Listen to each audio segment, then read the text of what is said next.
Good morning student of class 8th। बच्चों, आज हम हिंदी व्याकरण में उच्चारण और मानक हिंदी वर्तनी, जो आपका तीसरा पाठ है, उस पाठ को पढ़ेंगे।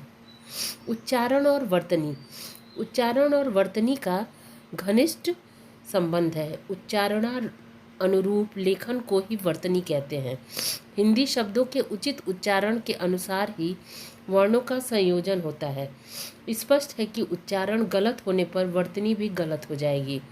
जैसे स्वजन का अर्थ है अपने परिवार के लोग, किंतु इसी को स्वजन कह दिया जाए और उसी के अनुसार लिख दिया जाए तो अर्थ हो जाएगा कुत्ते।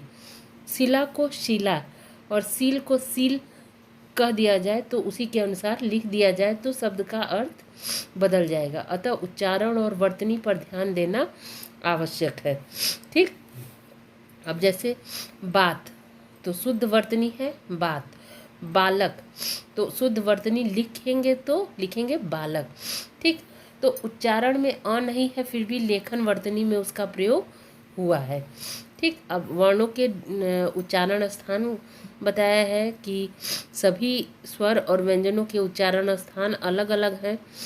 वर्ण संयोग कहते हैं कि जब एक स्वर रहित व्यंजन दूसरे व्यंजन से जुड़ता है तो उसे वर्ण संयोग कहा जाता है।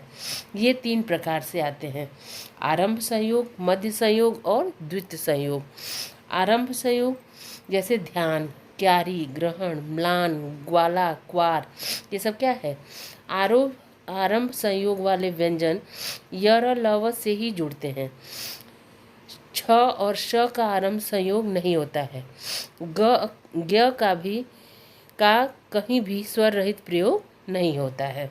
मध्य संयोग कुत्ता, मिट्टी, मक्खी, रफ्तार, नम्र, सम्मान, आसन, ये सब क्या है? मध्य संयोग वाले शब्द हैं।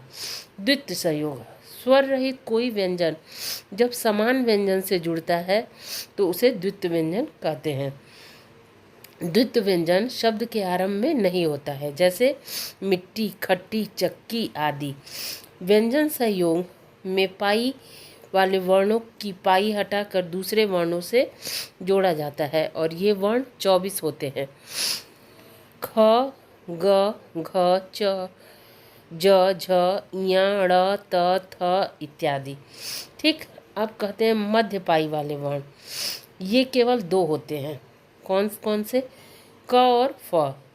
इनकी सुंडिका आधी कर दी जाती है, जैसे पक्का, रफ्तार, क्यारी, मक्कार, ये सब क्या है? मध्य पाई वाले वर्ण हैं।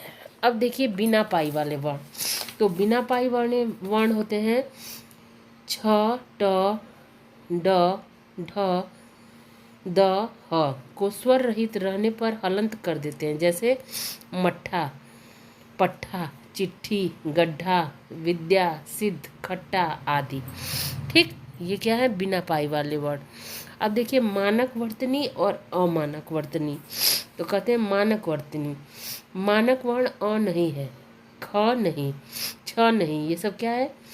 ये कोष्टक के अन्य वर्ण मानक नहीं है, इनको मानक नहीं माना गया है। और अमानक ल और झ, ये क्या है? अमानक वर्ण है। और ये कौन मानक वर्तनी क्या थे? ल और झ। और अमानक वर्तनी है ल और झ। ठीक। तो ये हमने आज आपको उच्चारण और मानक हिंदी वर्तनी के बारे में बताया। अब आप इस पाठ को अच्छे से पढ़ेंगे और इसको समझेंगे कि ये पाठ की वर्तनी, इस पाठ में बताया गया है कि वर्तनी जो है वह हमारे लिए कितनी महत्वपूर्ण है। और जब हम शब्दों का उच्चारण सही अर्थ में नहीं करते हैं तो हम उसके अर्थ को भी गलत समझते हैं और हम उसको लिखते भी गलत हैं। ठीक। जैसे कुछ लोगों को छोटी ई की मात्रा, बड़ी ई की मात्रा ये लिखने में दिक्कत होती है। कुछ लोग ये नहीं समझ पाते हैं कि कहाँ छोटी ई की मात्रा लगानी है, कहाँ बड़ी ई की मात्रा लगानी है और उसको कैसे उच्चारण करना है। तो आज हमने आपको ये पाठ पढ़ाया। अब आप इसका इसको पढ़ेंगे। धन्यवाद।